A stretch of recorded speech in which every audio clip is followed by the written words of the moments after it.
To begin with, our inspiration is generated by an online video that tutoring people how to build a small-scale wind drive generator. Then we decided to build a tiny scale wind drive generator which can attach to a bicycle. And so when you do a bike riding, you can just ride your bike, catch the wind, generate electricity, and charge your phones. And we do some research about the generator. Then we decided to use the 3D printer to print out the blade, support, and the base. And we can just use a small motor to build the generator, let it rotate it and to generate electricity. For the second use, firstly we decided to turn the wind drive generator to a small electricity fans. We can use a battery to provide electricity to drive the blades to rotate it and generate wind. Second, we start to design. Autodesk Fusion 316 was used to design the project.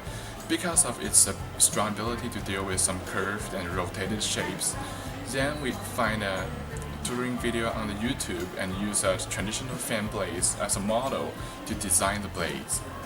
Meanwhile, we start to design the support and the base.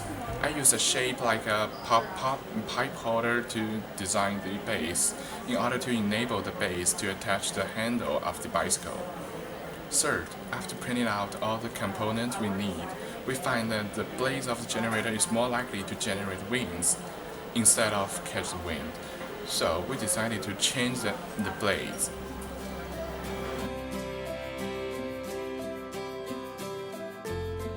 The first and most consistent challenge we faced during our design process was 3D printing. It took around 13 different prints before we got the results we were expecting. Our biggest problem was learning how to use the software Fusion 360. It took a lot of YouTube videos, articles on how to use it, and a lot of trial and error before we figured out how to get the results we wanted and how to print what we were trying to print based on the angles and the geometry of the objects. We came upon our second challenge earlier in the process when we realized that the motor that we were using currently wasn't going to work with what we wanted it to do.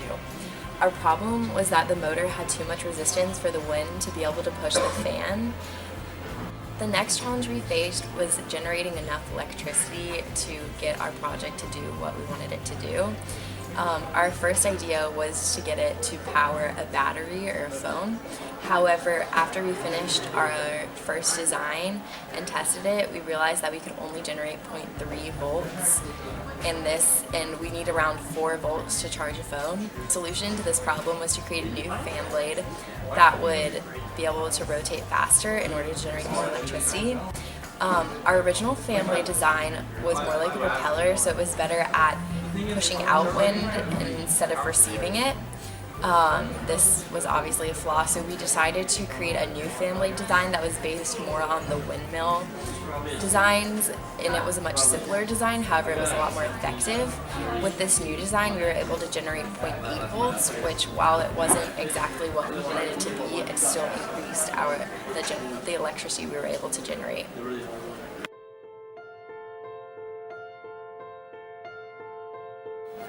Our project did not perform as well as we expected it to. Our idea was really creative, but it was also really ambitious considering our level of knowledge and the time frame we had to execute the project. Budget limitation was also something that played a major role in our project that we did not expect it to. Most of the people who visited our table during Freshman Engineering Design Day were really impressed with our creativity and the idea behind the project and said they would definitely love to have a device like ours for their personal use. However, the judges themselves were really skeptical about the project's effectiveness. Next time, it would be nice to have an idea that is more within our reach. This way, we would be able to excel in the project and manage our time wisely when dealing with it, because it's a really long and complicated process that we were not expecting it to be. Also, it would be smart to try and minimize the struggle when working on your project. Every single engineering project certainly has some sort of struggle. After all, we're trying to solve problems. But either way, considering the time frame you have to work on your project, it would be smart to try and minimize the struggle you have to go through while trying to fix your project. The advices I can give for the next year students: first, never use an Autodesk Fusion 316. it's hard. Keep your eye on the 3D printer when it's printing. If you don't do so, after 12 hours of printing, you may find out your project is failed. Your project will take longer than you expect it to. That's why it's important to make sure you plan out extra time for when you come across these problems so that you still have time to fix them as they appear. One piece of advice that I would certainly give to the new freshmen would be to map out your goals, establish deadlines, and stick to them. Even though it might seem that you can push something further down the line, it is not wise to do so.